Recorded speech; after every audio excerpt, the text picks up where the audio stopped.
आप देख रहे हैं सिटी न्यूज झारखंड। झारखंड में नक्सलियों के खिलाफ चलाए गए अभियान में बोकारो जिले को बड़ी सफलता हाथ लगी है, जहां 2 इनामी नक्सलियों को मारा गया।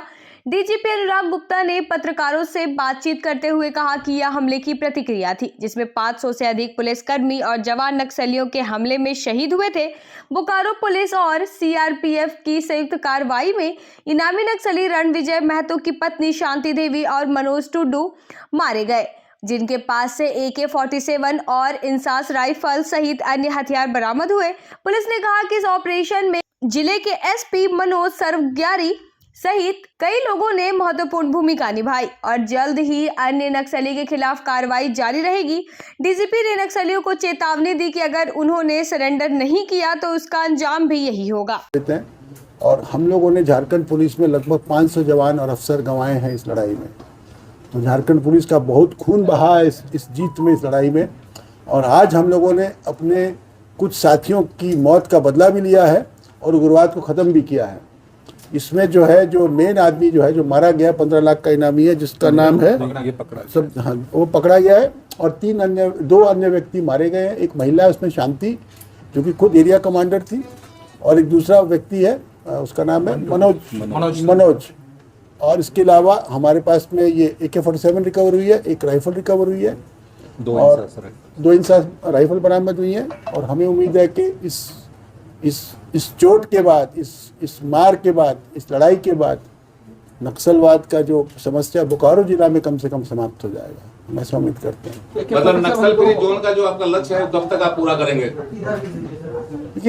ये कोई पुल तो है नहीं, ये बिल्डिंग तो है नहीं कि कहेंगे 2 महीना में पूरी हो जाएगी, लेकिन हम लोग मानते हैं कि मार्च तक हम लोग नक्सलवाद को झारखंड से खत्म कर देंगे, ऐसा हम लोग का मानना है। ये टारगेट मैंने अपने जवानों को, अपने अधिकारियों को दिया है और हमको निरंतर सफलताएं मिल रही हैं इसमें। चाहे वो चाईबासा जिला हो, चाहे वो लातेहार हो, चाहे वो गुमला हो, चाहे वो बोकारो हो, चाहे वो गिरिडीह हो, सभी जिलों में आज जैसे सुबह में लातेहार में भी एनकाउंटर हुआ है, इसके पहले गुमला में भी एनकाउंटर हुआ है, जो झांगुर ग्रुप के साथ में, जिसमें के 2 हथियार रिकवर हुए हैं। तो एक हमारी जो रणनीति है, हमारा जो इंटेलिजेंस इंफ्रास्ट्रक्चर है, जो सामने नजर नहीं आता लोगों को, लेकिन जिसका व्यापक पहुंच नक्सलियों के गढ़ तक है।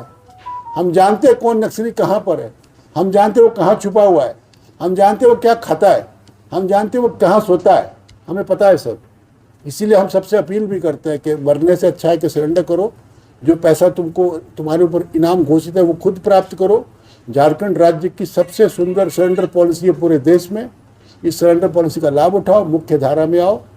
तुम्हारे 95% तुम्हारे साथी और सपोर्टर्स या तो मारे गए हैं या खत्म हो चुके हैं, जेल के सलाखों के पीछे हैं। पुलिस को ये गुप्त सूचना प्राप्त हुई थी कि पारसनाथ में जो नक्सली ग्रुप है, रणविजय महतो, साहेबराम माझी और बाकी जो अन्य नक्सली है, चूँकि पारसनाथ एरिया में पुलिस की एक्टिविटी से वो अब उन्हें कोई सहारा नहीं मिल रहा था, तो वो ग्रुप वहाँ से निकला था। और उनका ये था कि ये विवेक, जो यहाँ पे सेंट्रल कमेटी मेंबर है, उस जो लुगु एरिया में जिसका अभी सूचना है जिसके बारे में, उस क्षेत्र में उससे जाके मिलना था। और वहाँ पे फिर इन लोगों को, इनका प्लान था कि कुछ ऐसी घटनाएं कारित करे, कुछ अंजाम दे, ताकि जो है फिर से नक्सली संगठन यहाँ पे स्ट्रेंथन हो सके और उनको लेवी इत्यादि मिलना शुरू हो सके। सूचना मिली थी रणविजय के बारे में कि वो एक जगह पे है और वहाँ पे उसकी एक्टिविटी है, तो उसी पे हमारी एक टीम के द्वारा जो है उसको इंटरसेप्ट किया गया और उसको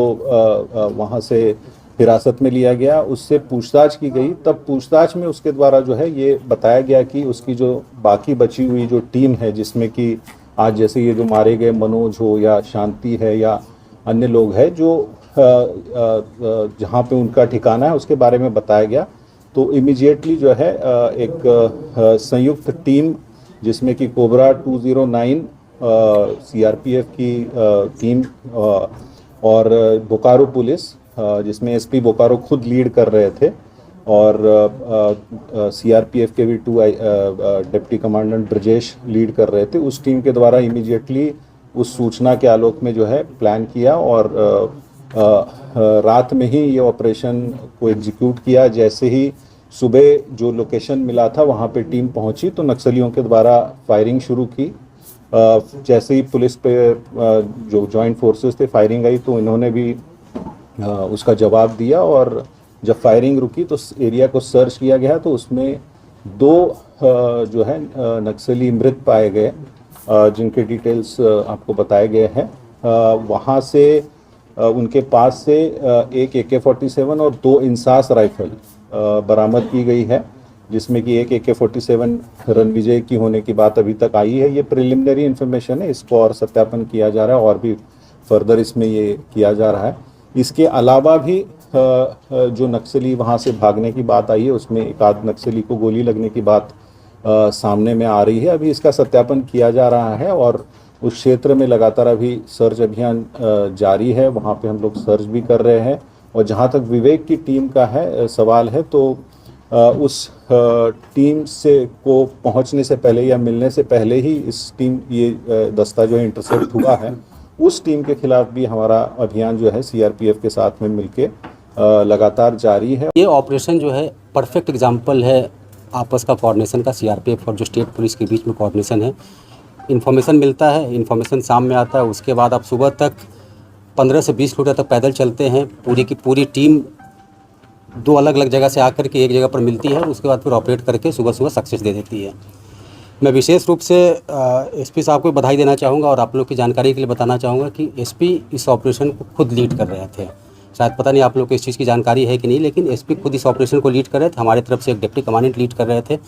तो नॉर्मली जब भी SP लीड कर रहे थे उनका चॉइस होता है, तो SP की तरफ से एक अच्छी इनिशिएटिव है और मुझे लगता है कि पूरे के पूरे जिला बल को का तो मनोबल बढ़ता ही है साथ में, लेकिन जब इस तरह से ऑपरेशन होता है जिसमें अच्छे कोऑर्डिनेशन हो और SP खुद लीड लेकर के आगे बढ़ती है तो CRPF का भी मनोबल बढ़ता है। तो हम लोग बिल्कुल स्टेट पुलिस के साथ हैं। कहीं पिछले 15 साल से यहाँ पर सब लोग साथ में काम कर रहे हैं, कहीं आज तक कभी भी कोई भी कोऑर्डिनेशन का इशू नहीं आया और हम लोग जैसा DG सर का टारगेट दिया गया है हम लोग अपनी तरफ से पूरी कोशिश करेंगे पूरा का पूरा टारगेट अचीव करने का।